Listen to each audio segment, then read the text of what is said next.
What's up, gang? So I started the last one. We're just gonna keep that going. Yeah. I'm here today with Ian Gregory Fadness. How we doing today, Ian? Good. Good. What's Yeah. What do you do? up, guys? I run a coffee shop. Very nice. Yeah. Slow by Slow Coffee, downtown Boise. Yes, sir. How long you been doing that for? I have been. My wife and I bought it in 2022, so been running it since then. Okay, nice. 2022. So been doing it for a couple years now. Obviously, you got started in the coffee industry a little bit before that. How'd you kind of get your start and make your way into the world of coffee?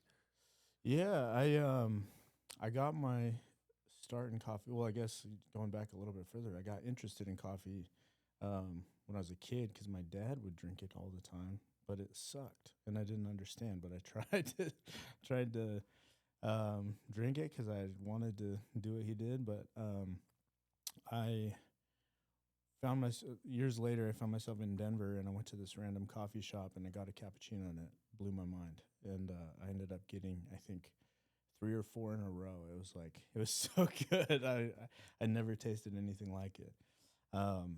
And so that kind of set me down a journey where I started reading about coffee and trying to find the best coffee I could find. And a couple years later, I moved to Seattle, and there's this local coffee shop where I was living, and I just approached the owner and asked him if I could have a job, and started working there, watching a lot of YouTube videos, and ended up working there for like 9 or 10 years.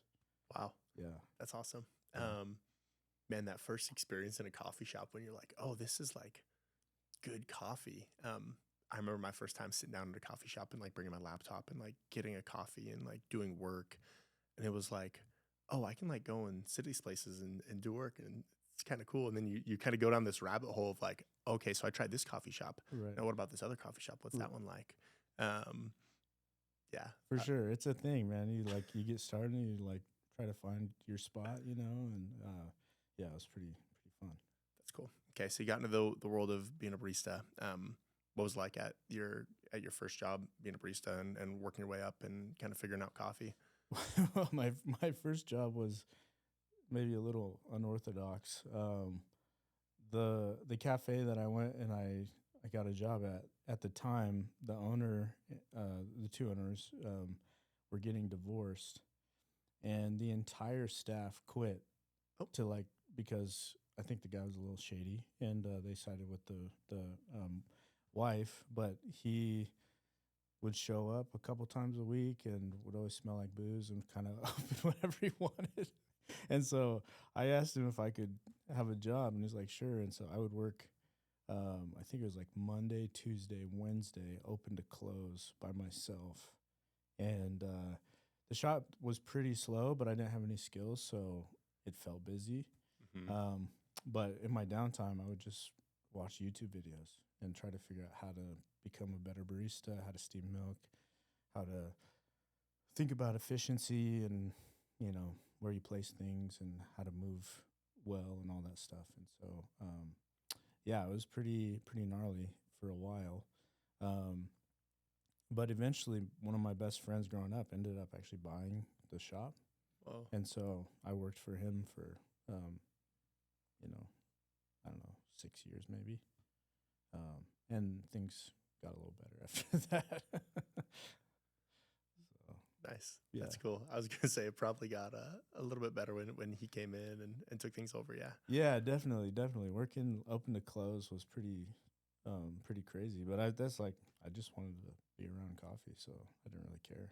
Yeah. Was there one thing in particular that like drew you to it, or you just like really enjoyed it?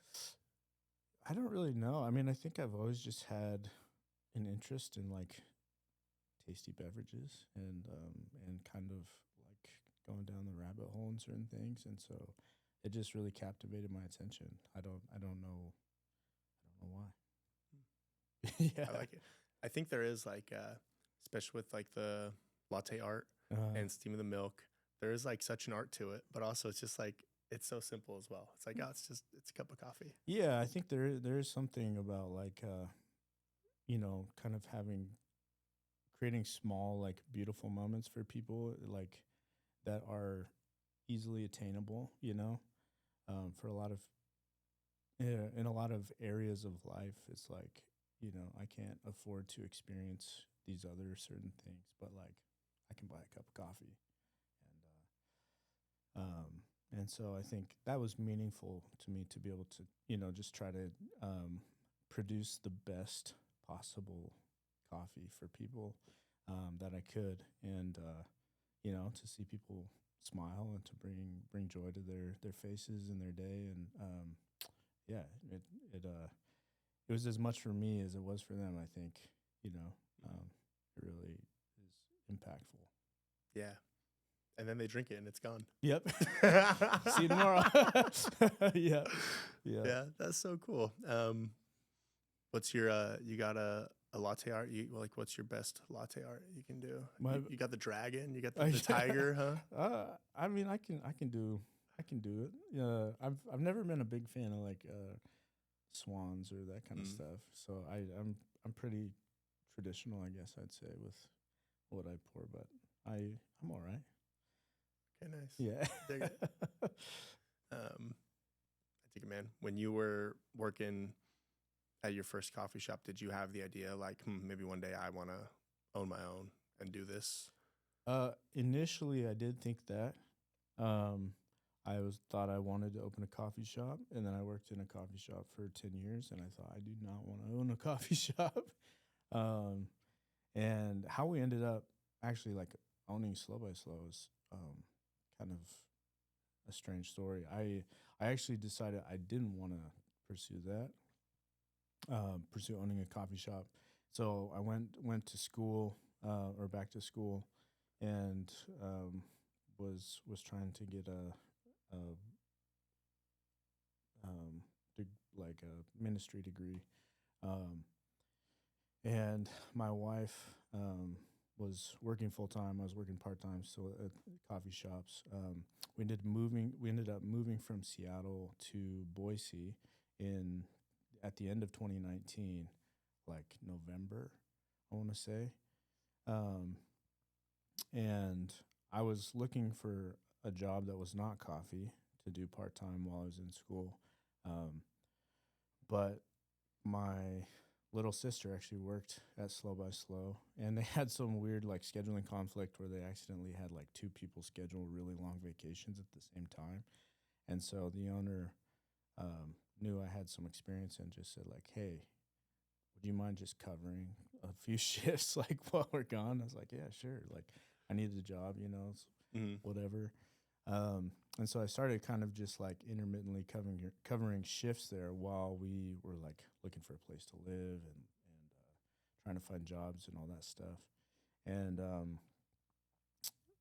few months later, COVID happened, and like basically January, but it got serious over here like a month or two later.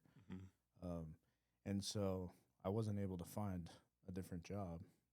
And so I ended up just working at Slow by Slow for the next couple of years while things mellowed out.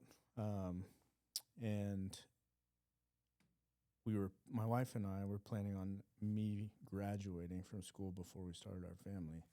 And we found out she was pregnant. And so I was like, oh, frick, I got to find a way to make money. Yeah. So anyway, I approached the owner about buying it from him, and it worked. The rest is history. Wow. Yeah. Had he made it clear to anyone that he was like looking to sell? He was. I knew he was.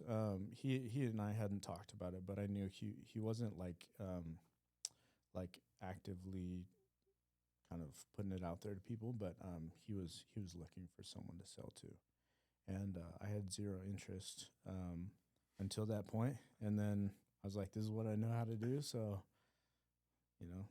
that's I guess it was worth a shot. Wow. Were you doing any of like the back end administrative stuff or like operational stuff before? Were you just making coffee? No, I was just making coffee. I have zero or had zero experience on the back end, and so um, that was a pretty steep learning curve for sure. Because I knew the actual like production side pretty well, but how to run a business was like nothing. Yeah, I think a lot of people who go into coffee as barista originally, like I'd say quite a few have the idea like, hey, I want to run a coffee shop one day, and think it's just gonna be like, oh, it's just we're just gonna make coffee, it's gonna be all good. But I'm sure it goes way deeper than that. And you experienced it firsthand of like going from just barista role to, okay, now we're ordering supplies, now we're hiring and firing people, now we're doing marketing, now we're trying to find these other things to do like events and whatnot. Yeah, what was that switch like? Like going from just coffee side, which is like the thing you love, the thing that got you into it, which you probably don't even do that much anymore, right? And now you're on the operational side with that shift. Kind of what was that? What'd that look like for you?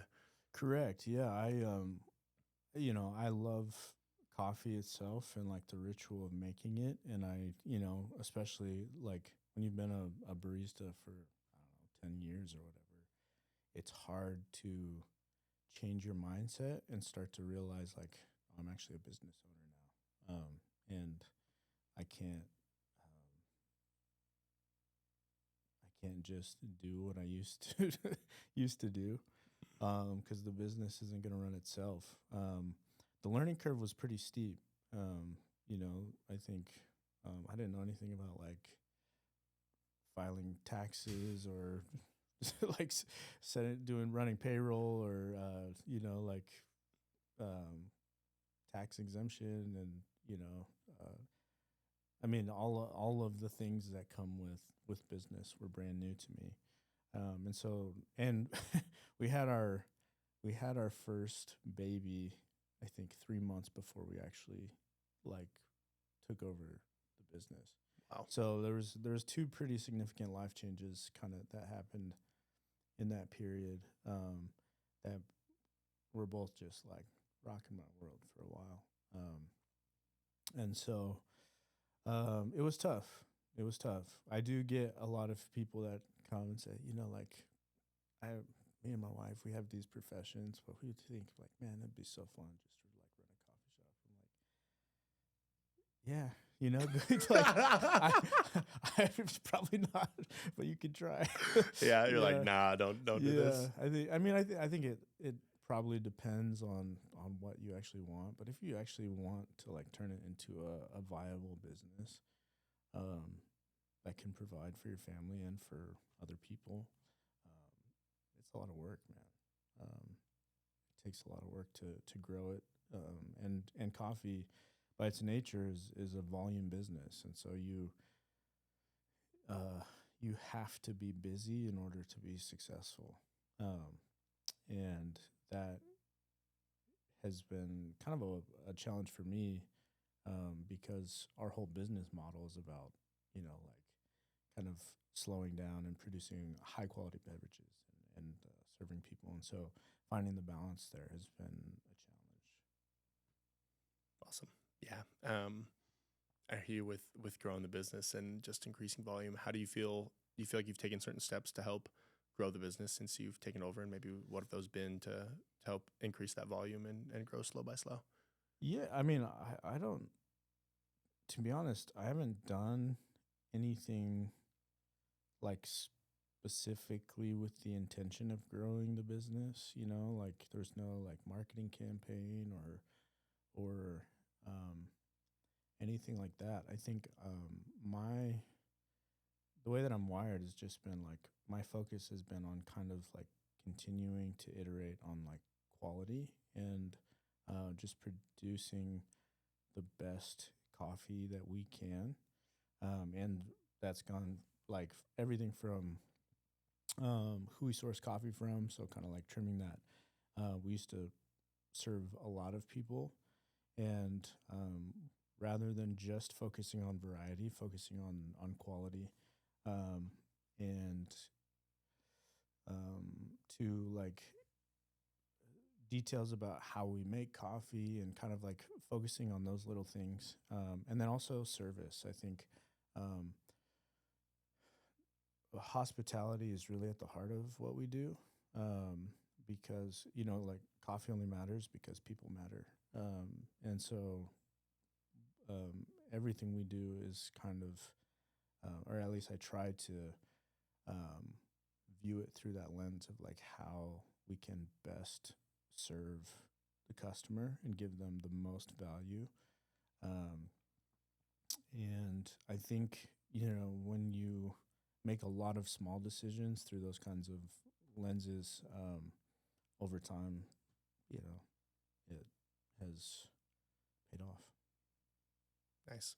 I think on the people side, I think you make a good point of being hospitable to people and providing good service, especially in an industry where if I go in and order a coffee somewhere and the barista isn't the nicest to me, Yeah, it's like, okay, I'll go to any of the other 15 coffee for shops sure, in man. downtown Boise. Yeah, I think there's like the kind of like maybe more philosophical aspect where it's like, like talking about the intrinsic value of people, but then there's the practical aspect of like, I need these people to come back, like I want to keep these customers.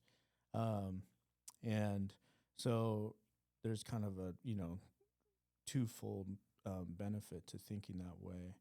But when I first took over, somebody gave me a book called Unreasonable Hospitality. Um, and that book really kind of shifted, I think, the way that I think about what hospitality is, what it's all about, and also just like the limitations that we place on what's possible in the service industry. Because in coffee, like there's kind of a basic formula that most people follow, which has been successful, and that's why people follow it. But I think what has happened is it's kind of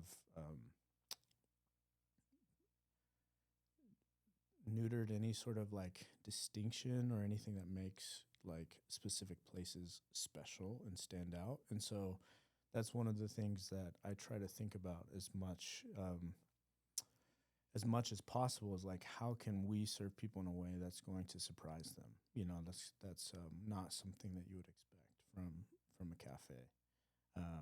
And one of those, I mean, just being nice is like a good place to start. I think even as working in coffee for, I don't know how long it's been now, like 14, 15 years, I still like will go to places and feel super uncomfortable,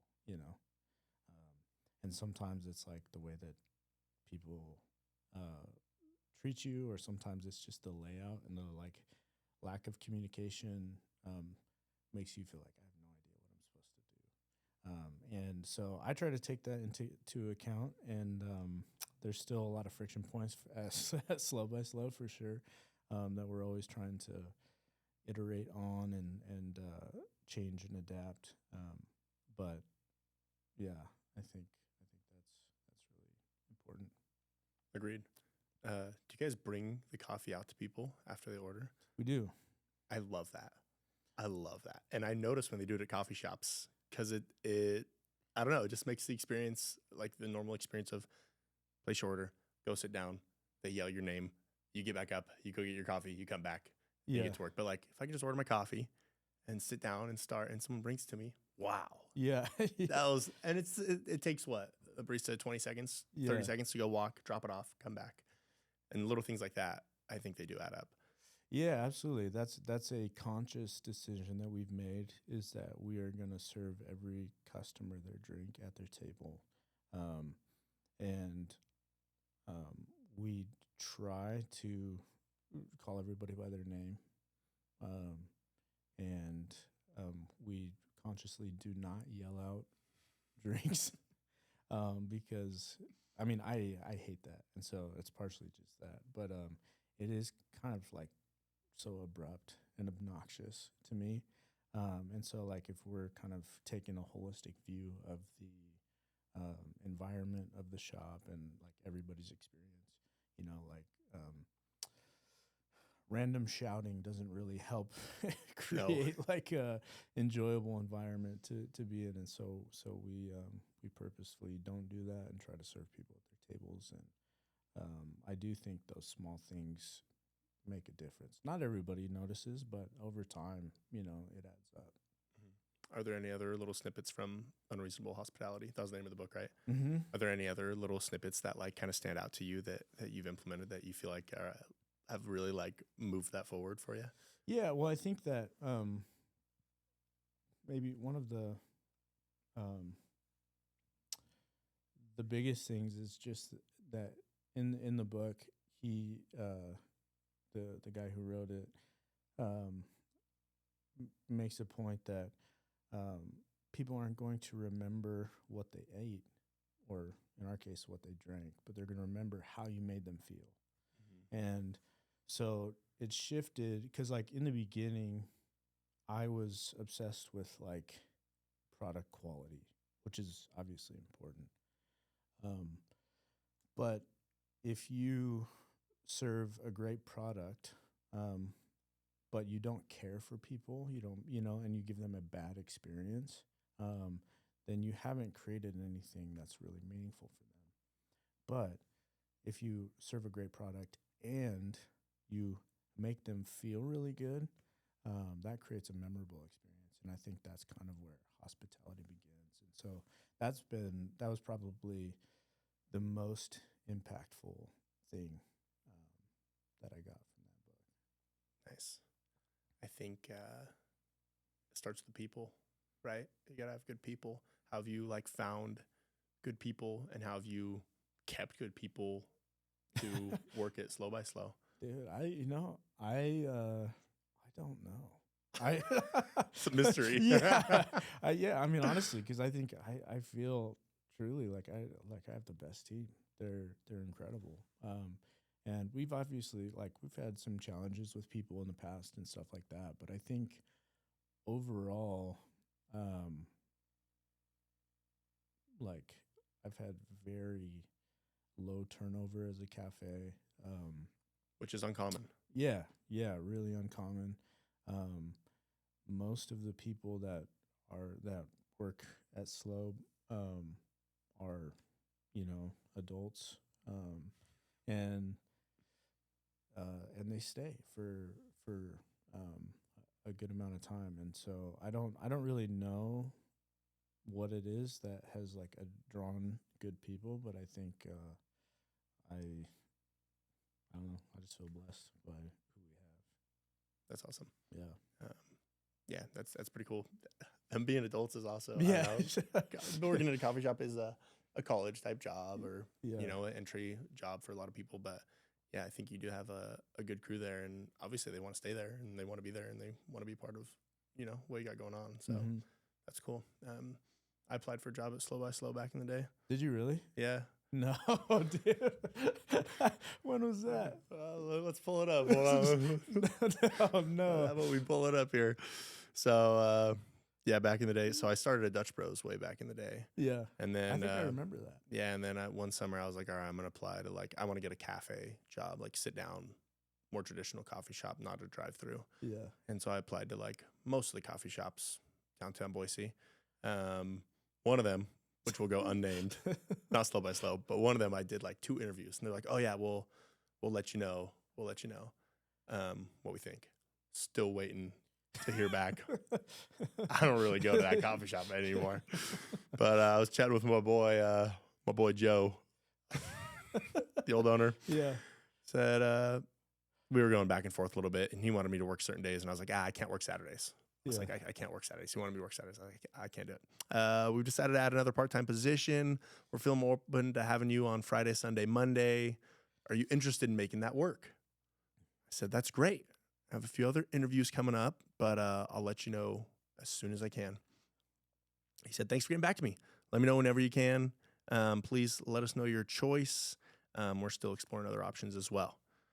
And then I must have did my other interviews, and I reach out and I go, hey, thanks for making my availability work. I accept the position. I have a CrossFit competition this weekend, but I should be good to start training next week. Yada, yada, yada. I'll let you know when I can start. And then Joe emails me back. He goes, hey, I'm still waiting on another interview. I'm sorry if the last email sounded like a concrete offer. I was just checking in to see if you'd found a new position or changed your mind. I'll let you know what our decision is. And I said, okay, gotcha, no worries. And then didn't get the job. I was like, yeah, I'll take the job. When was that? This was April of 2022. Oh, my goodness. It sounds like you were doing some interviews. I'm waiting to hear back from Ian on this interview, but I'll get back to you soon. So you owned it by then, yeah? Was it like transitional period? So that was literally like when we were in negotiations and we were about to close. And so he was hiring somebody, but like kind of basically saying like, hey, I have like these options. I don't remember him saying, does this kid fry it? And so anyway, yeah. Could have worked for you, man. It could have been cool. Well, I think it worked out better for you this way, probably. I think it all worked out. Yeah. It could have been fun. What competition was that? It was probably the proven competition. Not the one we did, but the second one? Probably the same one. Oh, okay. Yeah. But yeah, I thought that'd be fun to share with you. Dude, that's awesome. Okay, nice. You ever deal with any crazy customers in the coffee world? I mean, yes. I think especially like Boise's very chill. And you know, which is great, but it doesn't give you a lot of stories for podcasts. That's okay. But working in South Seattle was another whole nother story. Yeah. Yeah. I one time where I worked, we were very close to like a major metro station. And so there was a lot of like homelessness in the area and stuff like that. And so we'd have people come in and buy coffee and just like hang out for a long time. Or just come in and, you know, try to like post up in a corner or something like that. And I had this lady one time come in and she was like, seemed like a little, I don't know, manic or something. She was just kind of like all over the place. And she was talking about her doctor and how she had an appointment to get to, but she lived far away and all of this stuff. I was like, you know, can I get you a cup of coffee? Cool. And so anyway, I got her she got some coffee and we had these comfy chairs in the back of the cafe, and she went and sat back there, and she was back there for a long time. And I remember seeing like people just started like leaving, like everybody. And I was like, what is going on? Like he cleared out the cafe. And I go back and realize she had passed out and literally peed all over the floor. And I had to literally go up to her and like be like, excuse me, ma'am, I think you peed yourself. And can I help you? Like, what can I do? And anyway, it smelled really bad, and everybody left, and had to clean up some lady's piss off the floor. Wow. Yeah. That's brutal. Yeah. That's really brutal. Yeah, so anyway. Nothing like that since here in Boise? No. And we share a bathroom with our building, so we don't have to clean the bathroom. So even if it's it's magical. Wouldn't even matter. Yeah. Yeah. It's like, it's fine. But yeah, nobody's peed on our floor yet. That's good. Yeah. It's a huge win. Yeah. That's good. All right. So you got some customers like that. And then I'm sure you have your customers who are like some of your favorites. You probably have some regulars, probably quite a few. What are some of those people like? What's the person that when they walk in, you're like, dope. Billy Bob's here. We love Billy Bob. He's our favorite customer. Yeah, I mean, honestly, it's funny because like every year we have like a Christmas kind of or like a holiday staff dinner, and we've ended up talking about like, man, who are the best? And we just talk about like all of the best people, and there really are so many people that it's like, I actually am excited to see that person, and everybody's excited to see that person. I think one of the things we've had to actually like kind of talk about is, okay, it's great that we like care about these people, but we have to like care about everybody. Like you can't just lock in with them and kind of ignore these other people. So, but I think one major example is like a customer who when I first took over, I was trying to like update our branding, um, and I was having a really hard time with this lady that I was like recommended to in Denver. And it kind of is starting to get like really stale and like not very good communication. And I was starting to get frustrated, but I didn't know, like, I don't know anything about branding.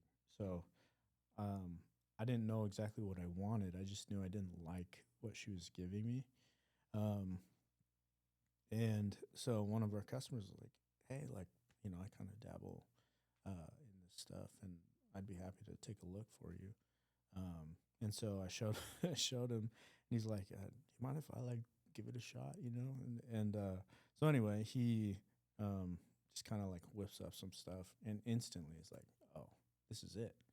Um, and anyway, that person has basically since then been doing all of our stuff and just like honestly mostly given everything for free. Wow. Just like yeah, and I think we, yeah, I don't know. We're just surrounded with great people, and I feel incredibly blessed, with the customers we have and the employees I have, and there's a lot of um, moving parts behind the scenes that have nothing to do with me, that makes Celeste successful. Yeah. You're being humble, but yeah, I think it all trickles down. Isn't that so cool how just those little interactions that just occur and lead to these much greater outcomes? I used to work at a coffee shop downtown, and one of the regulars there is a filmmaker and like helped me make it's pretty much the story of CrossFit Casual. It's like the story behind our puffin and all of that, and I just knew him because he was a regular at the coffee shop, and I was like, oh, Tom could probably do that, and hit him up, and he did that, and it's like all these little serendipitous interactions happen. Have you ever had any other interactions at the coffee shop where you maybe meet someone and they know someone and that person can help you, or anything in that sense of just meeting people who have done good for you just from the coffee shop? Yeah, I mean, honestly, like, I mean, we just completed a renovation of our downtown space, and so much of like the work that's been done and stuff was like through connections and connections of connections, and um, you know, there are so many people that are like willing to, they like want to help out and to invest in with their their time or their skill or whatever, and so I don't have any other ones top of mind, but there's been a ton. That's cool. How's the design coming along? How's the interior? I mean, it's basically I mean, it's been quite a ride, and we, I mean, the actual design is like done. It took a long time for us to get our final occupancy because of some ADA stuff, and because it's an old building, it was all very complicated, and there are a lot of limitations because it's like if we move this thing, then that means we have to bring everything up to code, and it's like I don't want to do that because that's going to be super expensive. So we had to go back and forth a ton with the city, and the city has been, fairly slow moving. So anyway, we got full occupancy, and we will be fully open with all areas of our cafe on July 1st. Let's go. Yeah, dude. Let's go. That's Yeah. exciting. Fast by slow? Is Yeah, that it? Let's yeah. go, dude. That's Come on by, exciting. dude. Yeah. Yeah, I'm excited and maybe more relieved, that it's finally going to be over. I'm sure. Yeah. Nice. I did my due diligence, did a little research. Did you guys win an award on the design of the inside? We did. That's pretty Yeah. sweet. Tell me Yeah. about that. Yeah. So we, honestly, it was pretty funny. Um, I found out there's something called the World of Coffee, which is Expo, which is kind of like the biggest coffee expo in the world, and it moves around from big city to big city. But it was in San Diego, and so I thought I'd go down. I had a few like some equipment stuff I wanted to look at, and I have some friends as well and family down there, so it's a good opportunity to go just kind of say what's up to them. Um, but they do like design awards for different categories, so it's like rebranding and other stuff. But there's also like a cafe design, um, and so we realized that like the day before the submissions were like closed, and we basically I was talking to my friend about like, can I find a photographer? We didn't have any professional photos, and so I was trying to figure out like, can I like just take some with my iPhone? Like, how do we submit? And you submit like a little write up, and then I think 5 photos or something. Um, and my friend was like, "Well, hold on, I think I know this kid that might be able to do it." And so he calls him up at like 5:30, and the deadline is like midnight that night or something like that. And he's like, "Yeah, like I'll be over." And he like rides his bike over. I think he borrowed his dad's camera. He was 18 and literally just snapped some photos. And we were able to get submitted. And anyway, we won, yeah, best cafe design or something like that. And so it's pretty cool. That's sweet. That's Yeah. super cool. I think kind of like a few of the main pillars of like make a coffee shop what it is, right, is the people in the service, right? And then it's like the quality of the coffee, but then it's also like the space itself. And you Mhm. guys do have a unique space. Yeah, how do you feel like I don't know, how do you feel like your space adds to the experience? Was there a lot of thought put into how you kind of laid things out and how you designed it? And I know you have some artwork going up on the walls, and yeah, what's kind of that design side look like? Yeah, I mean there's a ton of thought in the design. I think one of the things like so the reason we did a whole like build out renovation thing is because we used to be have a much smaller footprint, and we were getting full up and like losing customers all the time because people would walk in and like look for seat and be like, I'm gonna go somewhere else. Oh, And so we had reached this level where we were um, losing business, and I didn't like the design or layout of the cafe as it was anyway. And so it's kind of an opportunity to try to like rethink how we do it. Now, in my mind, it was going to be a little more stereotypical initially, because the space right next to us came available. And I started talking to the building manager about like, could we lease this space? Would we be able to like, connect the two spaces? Um, and it started to become more and more possible. And so I started talking with my designer friend who had another. His best friend is like a architect down in L.A.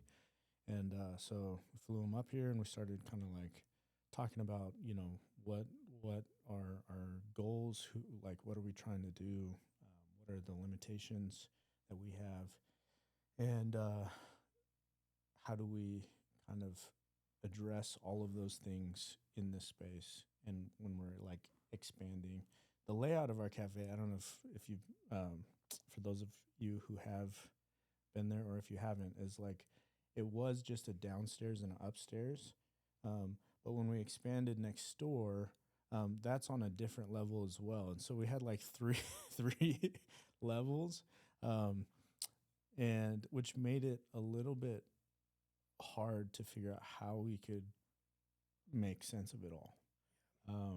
And luckily, like I have some, like my friends are very creative, and we were able to come up with something that I think is unique, which is what I wanted. Like I didn't want it to be what people expect.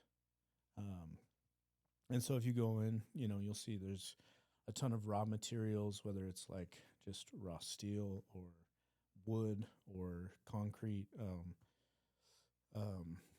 form board concrete on the walls, and all of that was very intentional. But yeah, the process of getting there was kind of a like, we started over here and just slowly it morphed into this thing that it is now. Yeah. Yeah, I remember the old layout. I could see how it would fill out. That probably felt bad when people get in line or look in and then leave. You're like, what are we doing here? Yeah. Yeah, I mean, that's, like, I guess it's better than not having enough business, but still, it does not, as a business owner, it doesn't feel good, to see people that, like, want to come and support you or just want your coffee or whatever, and to have them leave and have, a negative experience, I think that really bothered me. So I wanted to figure out how to address that. That's cool. And I think it is really important because you can just tell when you walk into a coffee shop and you feel kind of the atmosphere of like, okay, what am I getting into here? And I know I've gone into coffee shops that they just feel kind of stale. Mm-hmm. And it's like, maybe they serve me a really good cup of coffee, but it's like, I don't want to sit in here for 2 hours, and do work on my laptop or whatever it might be. So I think that's important. Yeah, I think one of the things that actually like really was a driver for us was like, how do we incorporate like interest into the space? Like make it something that there's captivates people's imaginations and like kind of creates moments where you're just like, oh, what's behind there? Like, why did they make it out of this? Or, like those kinds of things. I think we we live in a world that's like increasingly digitized, and many of us like live most of our lives in the online space, or like, in front of our computers, and we don't interact with real stuff that much. And so, one of the things we want to do is like, as we bring people in and, serve them coffee in our space, is like kind of help people re-engage with like the real world, with physical things that are beautiful and you can touch and feel and look at and smell and all of those things, because I think that's one of the primary values that we can add to customers. That's cool. That's thoughtful. It shows, and it's a cool space. The open bar, the windy line to get in, and the staircase, and it's cool. Well, I appreciate that. Yeah. Well, sweet dude. You're a family man. I am. You got 2 girls now, yeah? Yes, sir. Do they drink coffee yet?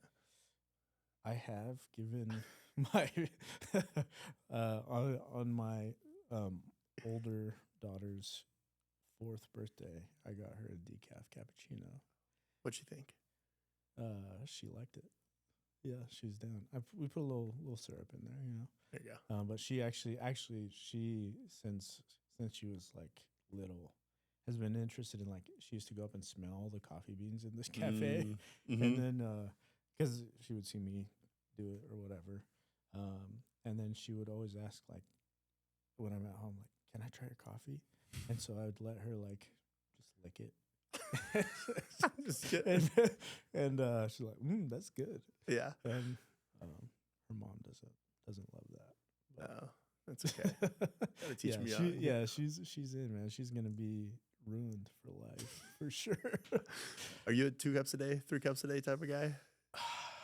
I probably drink like 2 to 3 cups a day, I would say. Okay. Yeah. Honestly, like on my days off, I drink more coffee. When I'm at work, I don't drink that much coffee because I usually like will get a cup and then set it down and like go do stuff, and that can happen multiple times throughout the day. So Mhm. I end up not actually like sitting and just drinking a cup of coffee. Yeah, fair. I know we touched on it a little bit before we sat down here, but like taking care of family and taking care of business are two pretty separate things. And like trying to find a good balance of like, am I spending enough time on the business versus am I spending enough time with the wife and kids? How's that look like for you in terms of figuring out your priorities and making sure you're, you know, putting family first and putting work where it needs to go? How's that look like for you? Yeah, I mean that has been, the toughest element of business ownership for me to figure out is you know a business by its nature is demanding, and if you are driven or motivated or interested in what you do at all, then um, that can easily start to kind of outweigh, like it can take you away from time that should be spent with your family. Now, I don't know if there's necessarily like a right amount of time to be spent working or with family, and I think like all things, it's cyclical, and there's seasons of busyness, and I think this last year for us has been one where like I I would be at work all day and I'd go home for dinner, put the girls down, and then go back to the shop and be there till 3 in the morning. Like doing stuff, trying to get open, and so that was really tough because I think one, it's like um, I guess maybe the most significant currency we actually have is time and attention.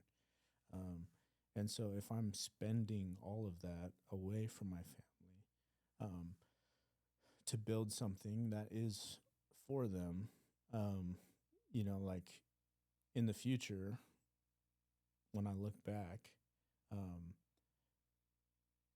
I don't want to regret missing, like, not investing my time with them, but like investing it in building this thing that they don't care about, or like, maybe it pays for their college or something, but they resent me because I wasn't there.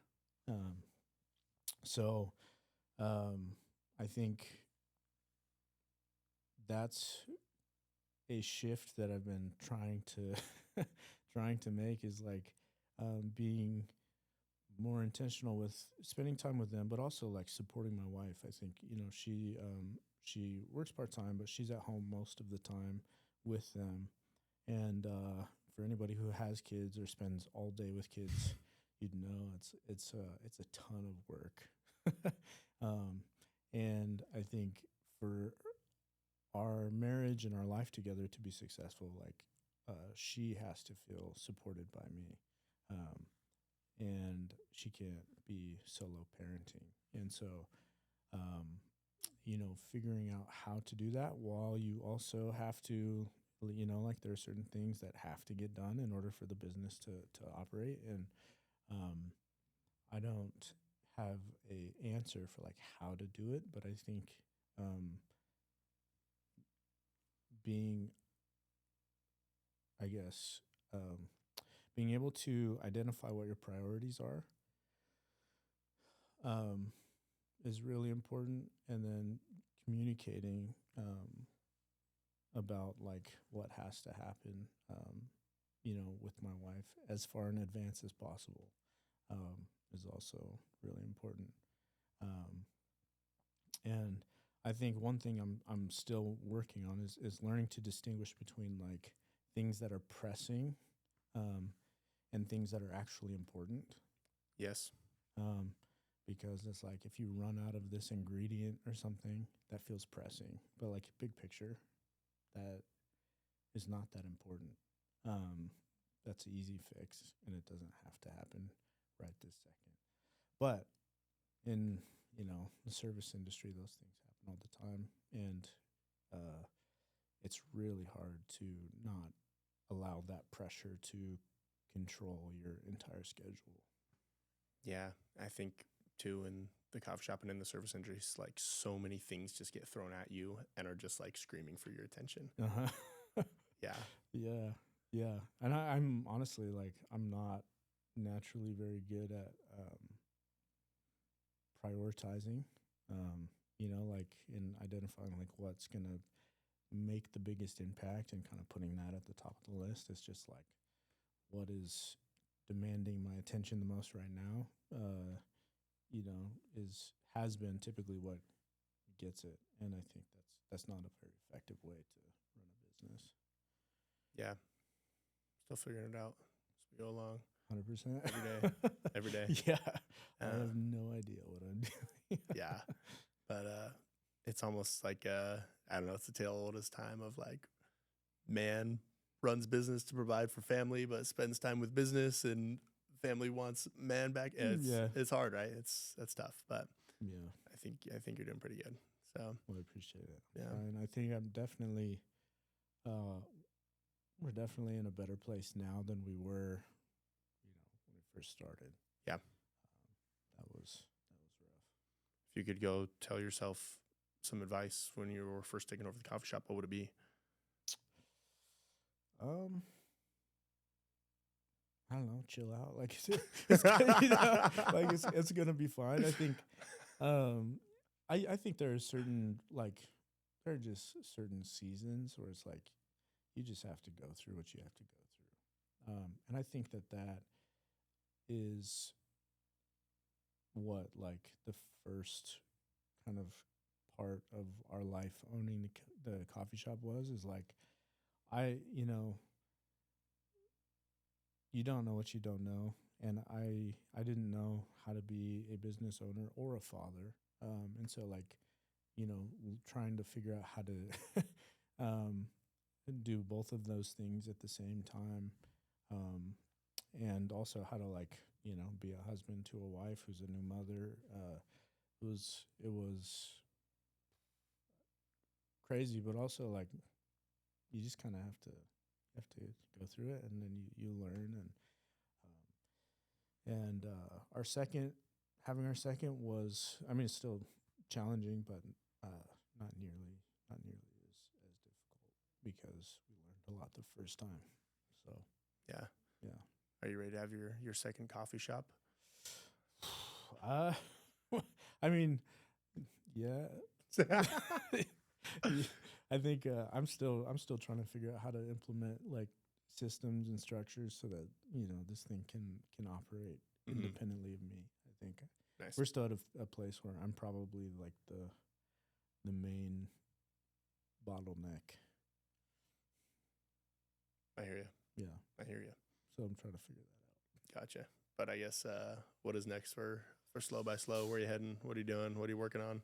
I mean, working on a ton of stuff. I think we do actually have a lease signed out in Nampa. There's been a lot of like complications with that and delays, and so I'm not exactly sure I'm not positive what's gonna happen there, but I think we do have hopes to expand Nice. throughout the valley, and I don't know, who knows after that. I think we're opening Fast by Slow, which I'm excited about. I think it's going to be a really great kind of new offering for people, like really high quality coffee, but in a really timely manner for those who have important things happening outside of the cafe. And so I'm excited about that, and to start kind of like figuring out how to get the bugs out. I think, what else is there? Yeah, so we're opening on July 1st. It's our 10th anniversary. We've been a cafe for 10 years. So Wow. Congrats. thanks. So we're doing a little 10-year celebration in July, I think the 17th. Nice. And we're going to start hopefully doing some food and beer and wine as well. So Exciting things. yeah, a lot of stuff, man. Nice. Very cool. Well, thanks. Yeah, That's all I got. Absolutely, man. Thanks Thank you. Thanks for coming on. Yeah, man. This Good has deal. been fun. Cool.